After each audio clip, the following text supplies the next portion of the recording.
I spent nearly a whole day creating these illustrations and researching ancient texts. My only goal was to update my firearm diagrams and add more reference to the channel for our future study of classical firearms. So what exactly did I improve this time? Let's dive into the details in this video.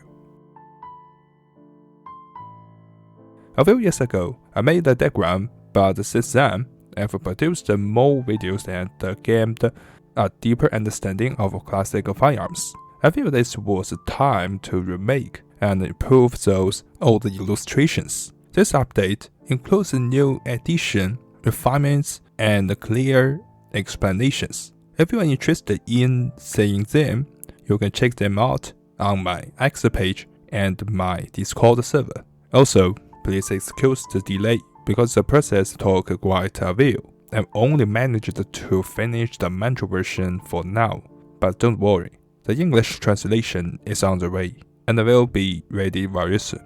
This time, I've created 4 illustrations. Let's start with the Matchlock. Most of the terminology comes from the Polyglot Dictionary, a famous 18th century work. I also used another Mandarin dictionary from the same period as a reference.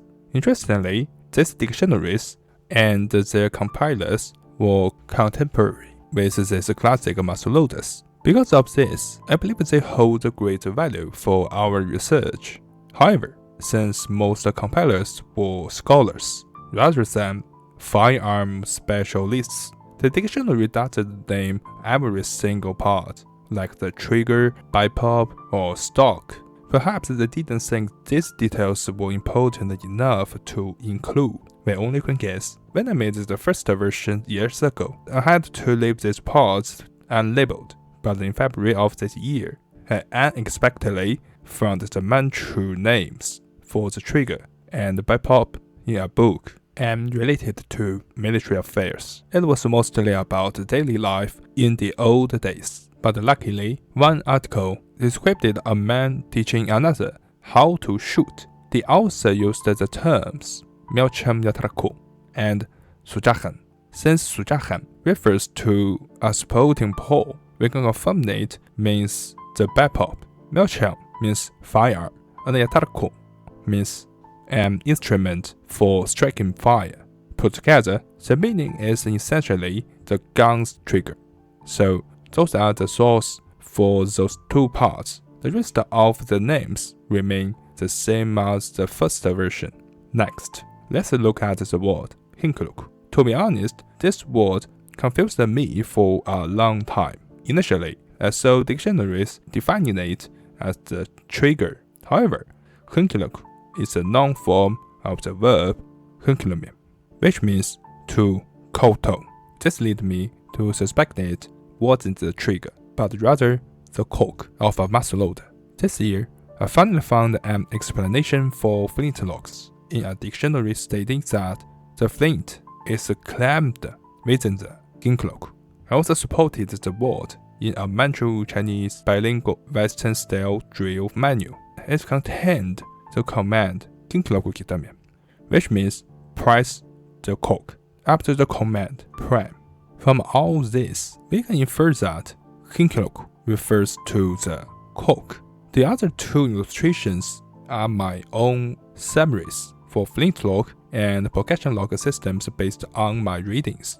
These are more my personal conclusions rather than official historical terms. As always, if I find better information, I will update you with new videos. In Mandarin, a flintlock is called Matchlock, meaning a fire-striking firearm.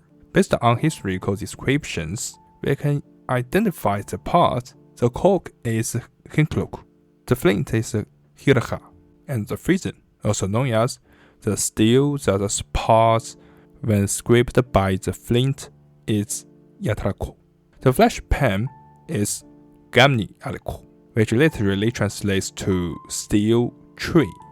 Finally, let's talk about percussion lock firearms. These terms come from a 19th century military manual. During that century, the Chinese military began to westernize leading to the gradual adoption of percussion cap muzzleloaders and the appearance of corresponding training manuals. These manuals are quite rare, so perhaps we can discuss them in a future video. I've kept most of the parts names from the Matchlock version, as components like the sights and the sling are very similar. However, there are 3 new words: Mahala, Chenuk, and Duva. In the percussion system, the slow match was replaced by a percussion cap, since Mahala means cap or hat. It's easy to see why it refers to the percussion cap. Duva means end or sharp point, which ancient people likely extended to mean bayonet. It perfectly describes the bayonet's look, function, and position, so I think it's a good translation. Finally, Chenuk. It seems a bit of a mystery to me. In the 18th century, a Matchlock ramrod was called Tiragoku, but by the 19th century, it became Chenuk. Tiragoku comes from a verb meaning to ram or to pound earth, while Chenuk comes from Chendemian, meaning to check or to verify. Perhaps the focus of the modern military shifted, and as equipment gradually became more westernized, the name for ramrod changed along with it. So that's all to this video. Stay safe, take care, and see you next time.